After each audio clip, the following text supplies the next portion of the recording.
My name is Betsy Bogan. I was part of Group 1. We all know the story of Jesus and the feeding of the 5,000.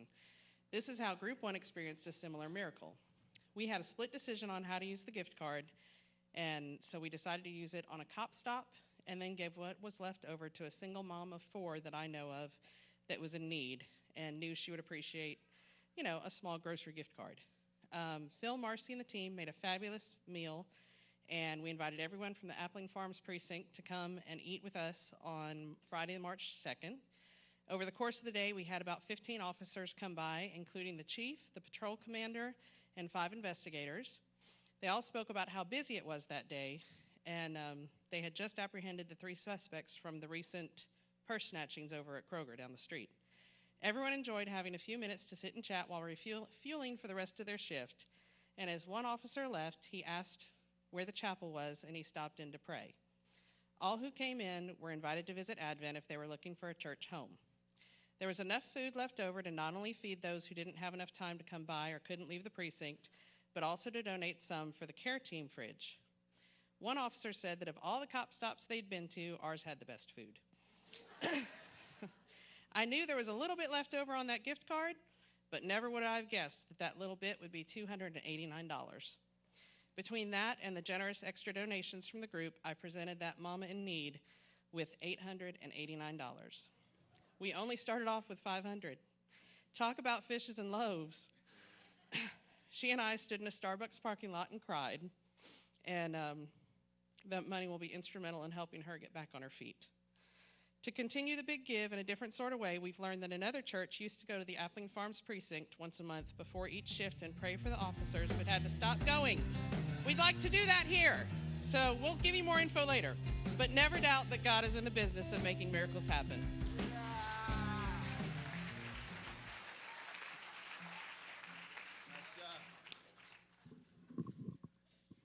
I'm with Group 3 in the big give. We quickly decided that we could not make a bad decision. We also quickly decided if we got some love offering, we could double our capability, which we did.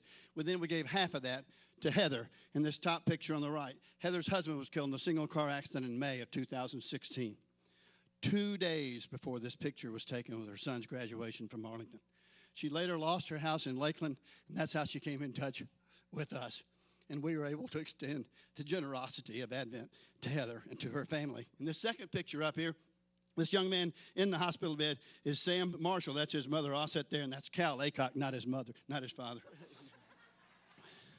Sam's a young homeschool athlete, woke up about a few weeks ago, apparently with a stroke. His parents carried him to Le Bonheur Christian Children's Hospital, and they began immediate surgery and relieve the pressure of the aneurysm for the stroke. During the surgery, they discovered that his heart was failing to the point that had he not gone to the hospital that day, he might not have lived through the day. They went through heart surgery to implant for an external heart plant and then an internal heart plant, and then later God gave the final solution with the heart for the heart transplant. Today, Sam's in the FedEx house. He's no longer in Le Bonheur Children's Hospital, and next April, he and his family will move into their new house, in part to the generosity of Advent Church. God is good. Amen.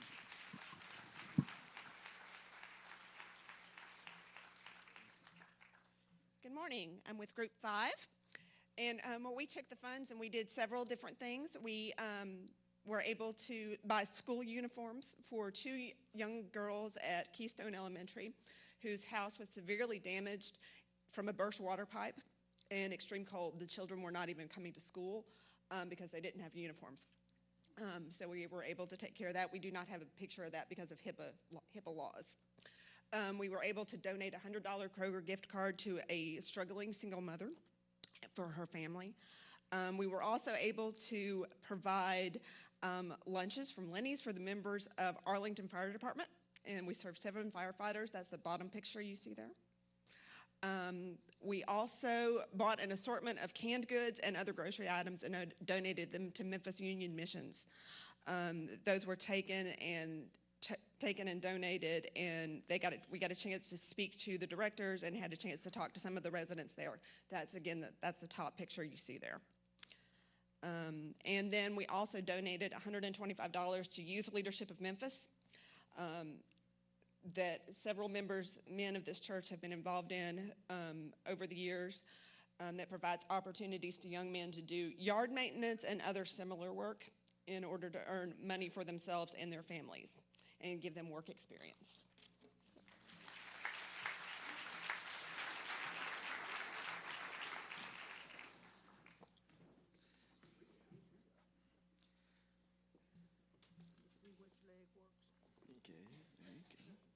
Good morning. I'm Samantha Harris, and I'm part of Group 7. Our group donated our money to the Binghamton Christian Academy.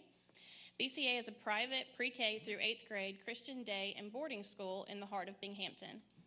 Their mission is to develop students who honor and glorify God, promote spiritual and academic excellence, and encourage them to become productive, godly leaders. We contacted Shelly Alley, who is their development director, and told her our desire to help. She explained that there are 130 students, and of those, 30 actually live on campus during the week. Almost all of their students are refugees from African countries. About 80% of BCA's funding comes from churches and individuals. We gave them a $400 gift card to Sam's that they can use to supply everyday items in the girls' and boys' dorms, and the remainder of the gift was spent on treats for the staff. During our visit, Shelly took us on a tour of the facility. It was a humbling and amazing experience. The school and staff have packed so much love and encouragement into such a tiny little group of buildings. We met the head of school along with several teachers and board members who were there volunteering. We also happened to be there for the Living History Museum, where the middle school students were presenting their projects for Black History Month. It's hard to put into words the feeling of being at Binghamton Christian Academy. There was such an energy and spirit that you could almost physically feel it. Everyone who works there has been called because it's truly a mission field. The students were so happy to be there, and it was evident that they took such pride in their learning. The second picture above is from their cafeteria. This is the only room on the campus where all students and staff can meet together. Every morning at 7:15, the staff meet here to pray for those students, and then the student body joins for breakfast and a devotional to start the day. From the Bible verses and other encouragements painted on the walls to the smiling faces of the kids, it is evident that God is alive at BCA.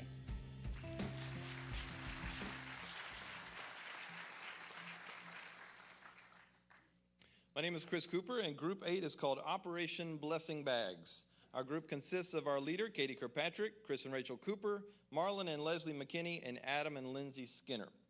Our group wanted to do something to help the homeless. We all encounter people less fortunate than us almost every day, but what can we do to help?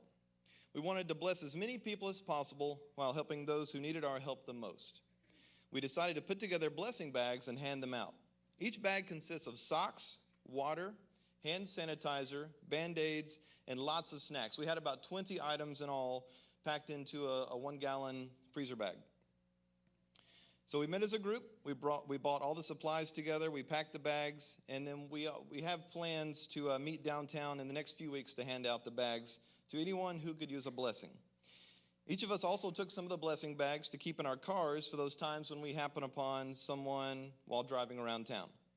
So if your heart breaks for those who are less fortunate and you're not comfortable handing out cash, we would encourage you to make blessing bags, and it's a tangible way to share God's love with others. Thank you.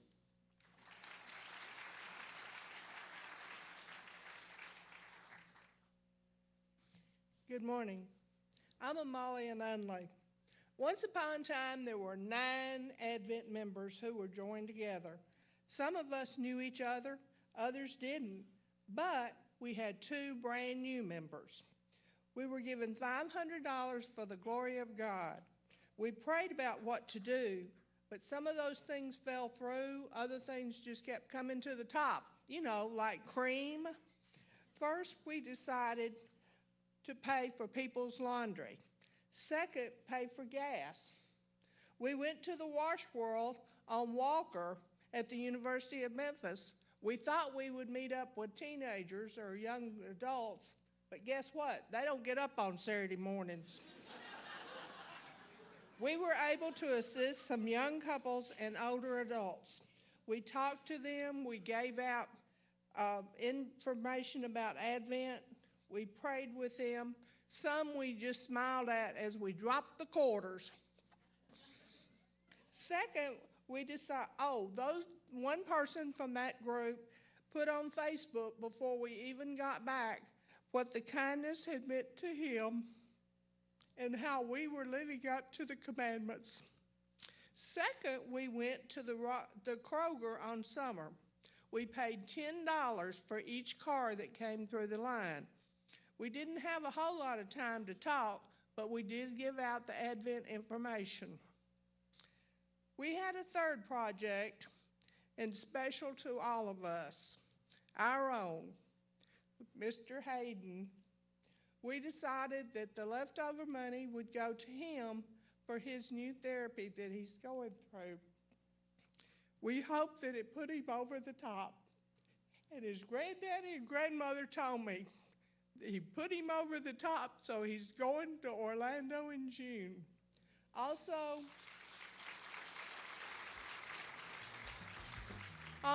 potted plants were given to the 2 families that live at Kirby Pines. God has blessed each one of us more than the people of Memphis. We have new friends.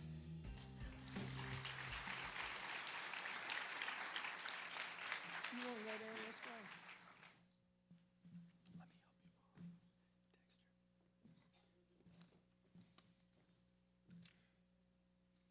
Bill Ballou from Group 12, and our group we had some scheduling and some health issues that kind of complicated our getting together, but we had several on our team that rallied together, and with our gift card, we purchased cleaning and household supplies for the LeSue House, which is the picture we have up here.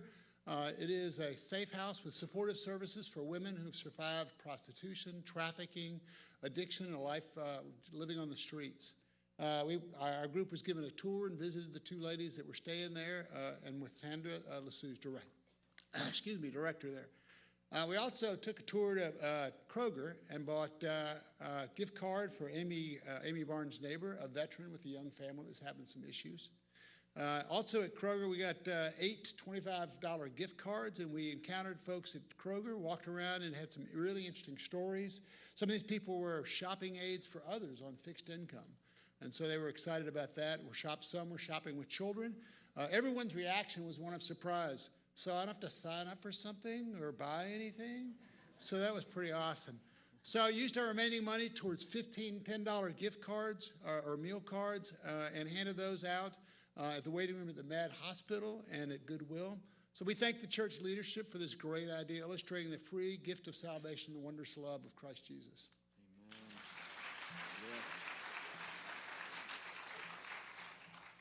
I'm Donna Norris. I was with Group 13. The big gift was a big opportunity. As our group soon found out, when you're presented with so many options, how do you decide, especially a group comprised mostly of women? You're only allowed a few chances in life to make an impact on someone's life. So what could we do to make the largest impact? First, we made a flyer to hand out along with the things that we did so that people knew why we were doing this and to talk about God's love. Then several of our group went to our apartment neighbors next door and handed out pizzas. It was a very cold and dark night, but they met with a very warm and loving reception and made quite a few new friends. Then the remaining members of the group handed out Walmart, Kroger, and Visa gift cards to unsuspecting shoppers who were at first a little suspicious. But once they understood, they were grateful and rejoicing with us. This was such an opportunity and such a reminder to us that it is blessed to give. It has made all of us so much fuller of heart, and we thank Advent for the opportunity.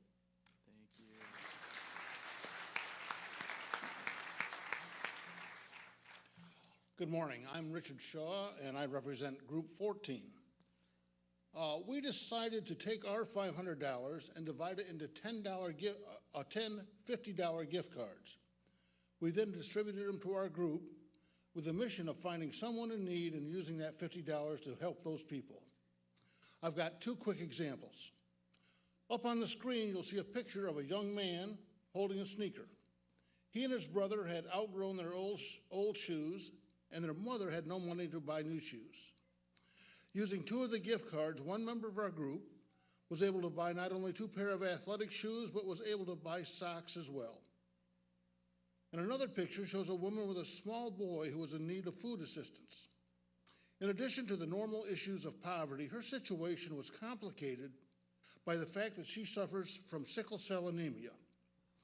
We assisted her with food and were also able to help her get a washing machine through another agency, Rachel's Kids. We've got other stories as well that I could tell, but time precludes it, and I don't want Joe looming over my shoulder. I think we had 2 benefits from the Big Give. One, it placed us in contact with people we don't meet every day and let us connect on a personal basis. 2, we got to meet people who were part of our group who we had not had the opportunity to work with before and strengthened our relationship with others in the church. And last but not least, how good it felt to go into the community and really bring joy to others, sharing God's love with perfect strangers, as we have seen it exemplified through Jesus Christ. Thank you.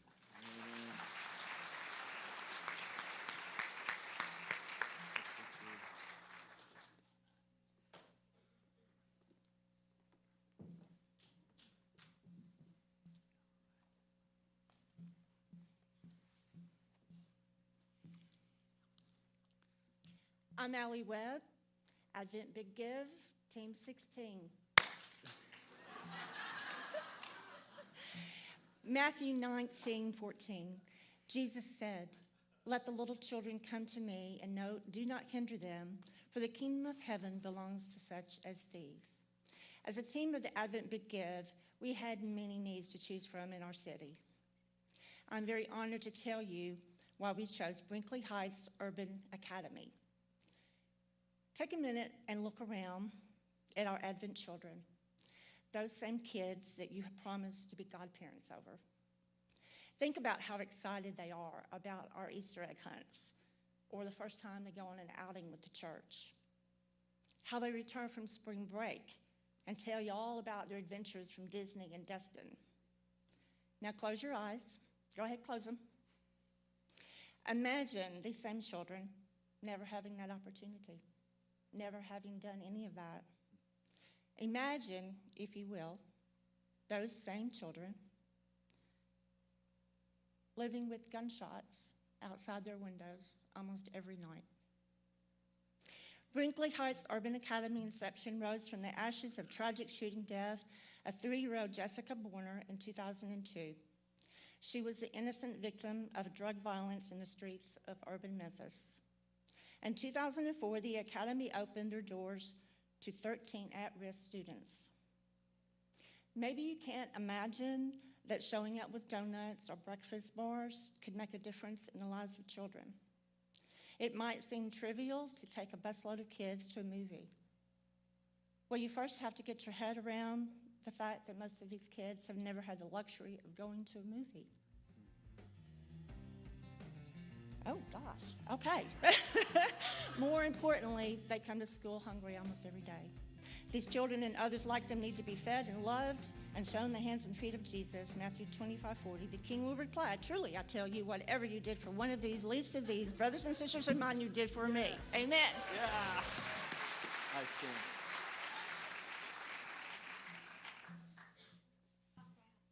I'll try. Hi, my name is Sammy Cannon, and I'm a part of Group 17. To start off, I just want to tell you who's all in our group, which is Iman Sledge, Spencer Pruitt, Holden Shaw, Nathan Stone, and Cameron Panther, and myself. Secondly, I just want to name what we did in our group. We had this plan that we would help single moms and the homeless. We got these ideas by sitting and naming things that we were passionate about. And as we went, we narrowed it down to homeless and single moms. So as we were in the group, we had to call our parents to see if they had knew any single moms. And as we called, we found 2. Then we had to schedule when we would meet them. We had to set up and decide to meet them Saturday, February 10th at 9:30, and on the same day,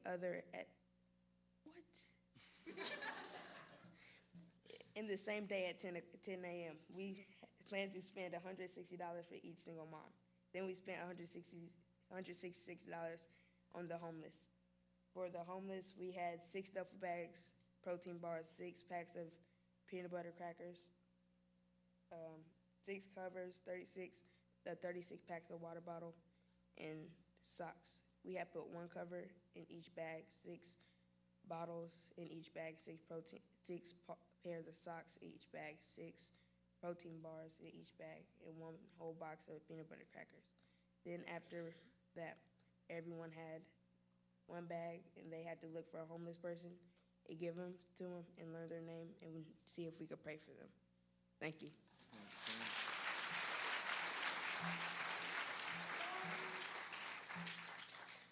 Big Give Group 18 is made up of 4 girls: McKenna Hewlett, Lily Sparks, Allie McDaniel, and me, Randy Panter.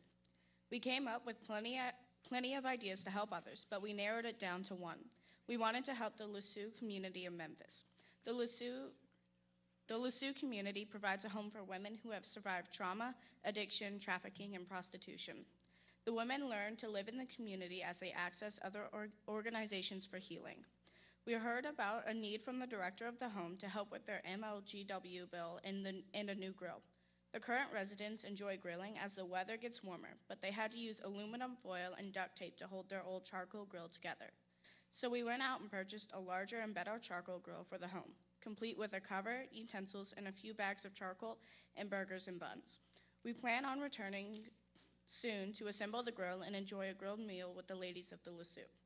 We had $330 left after the purchase of the grill as we waited for the next MLGW bill to arrive. God pleasantly surprised us when we found out the bill was only $329. We were glad to help the women of the Lusue community and look forward to serving them more in the future. Thank you.